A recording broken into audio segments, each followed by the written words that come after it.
At the moment, Socrates drank the poisoned wine. The grief in Plato's eyes, as he stood in the crowd, was accompanied by a resolute determination to carry on his teacher's ideas. This Arshaba-year-old Athenian youth would henceforth carry the philosophical torch of his mentor on a journey of wandering from the temples of Egypt to the tyrannical courts of Sicily, from the mathematical mysteries of the Pythagoreans to the hedonistic philosophy of Epicurus. A decade of travel allowed his mind to absorb the wisdom of the Mediterranean world like a sponge. When he finally returned to Athens and founded the first Western university near the Academy Gymnasium, he could scarcely have imagined that those dialogues beneath the olive trees would become the spiritual DNA shaping Western civilization. From the prisoner breaking free of chains in the allegory of the cave to the blueprint of philosopher-king rule in the Republic, from the eternal quest for beauty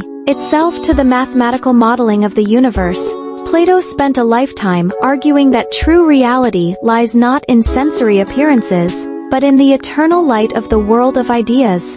Born into an aristocratic Athenian family in Sibai Arshitsi BCE, Plato, originally named Aristocles, earned his nickname, the broad-shouldered, from classmates due to his robust physique. His youth coincided with the Peloponnesian War, and Athens' democratic system descended into chaos after defeat, planting in him a profound questioning of justice. At Arshi, he encountered Socrates, whose dialectical maieutic method shattered his understanding of knowledge. Abandoning dreams of becoming a poet, Plato became Socrates' most devoted disciple. After Socrates' execution by democratic tribunal, Plato grew disillusioned with Athenian democracy. He traveled to Egypt, southern Italy, and Sicily, where he encountered Egyptian geometry, Pythagorean number theory, and Parmenides' philosophy of being. These ideas fused with Socratic ethical inquiry to form his unique philosophical framework. In Syracuse, he attempted to educate tyrant Dionysius II into a philosopher-king, but narrowly escaped enslavement after political failure, teaching him that ideal states cannot rely on power but require educational foundations. In Sembai-Bashitsi BCE, Plato founded a comprehensive school at the Academy outside Athens, the prototype of Western universities that endured for Dzyobai years. Its famous inscriptionlet, "No one ignorant of geometry enter here," reflected his emphasis on integrating mathematics and philosophy. Students studied geometry, astronomy, politics, and philosophy through dialogic teaching. Most of Plato's works are dialogues featuring Socrates, preserving his teacher's method of question and answer. Plato's core contribution is his theory of forms, stemming from his eternal question, "What is real?" In the Republic's allegory of the cave, he vividly depicts humanity's cognitive predicament. Prisoners chained in a cave mistake shadows on the wall for reality. When one escapes to see the sunlit world and returns, he is deemed mad.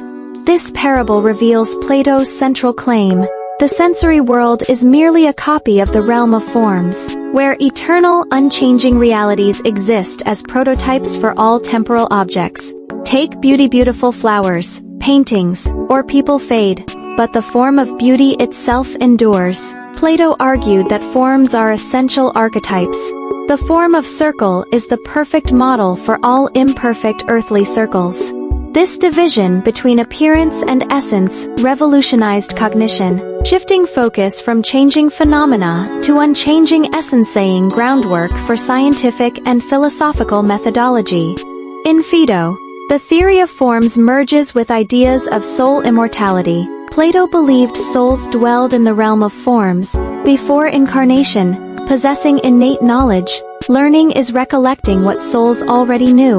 When Socrates elicits geometric theorems from an uneducated slave in Meno, Plato demonstrates knowledge as recollection, with immortal souls containing understanding of forms. This nativist view profoundly influenced later rationalists like Descartes and Leibniz. In the Republic, Plato constructs an ideal city-state ruled by philosopher-kings. Applying his theory of forms to politics, he divides citizens into three classes: producers, farmers, craftsmen handling material needs, auxiliaries, soldiers, providing defense, and rulers philosopher-kings, governing corresponding to souls, desires, spirit, and reason. Justice emerges when reason governs spirit and desire in individuals, and philosopher-kings rule auxiliaries and producers in the state.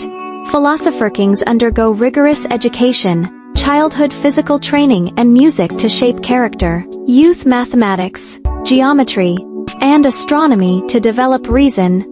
Dialectic study from senshi, duin o senshiwu, duin o grasp forms, and practical testing until age wuxi, when they govern with both forminsight and practical wisdom. Plato insists, until philosophers rule as kings, or kings become philosophers, cities will have no rest from evils. This meritocratic vision, seemingly anti-democratic, reflected critiques of Athenian democracy, witnessed Socrates' execution by popular vote, believing majority opinion often serves desire, rather than reason.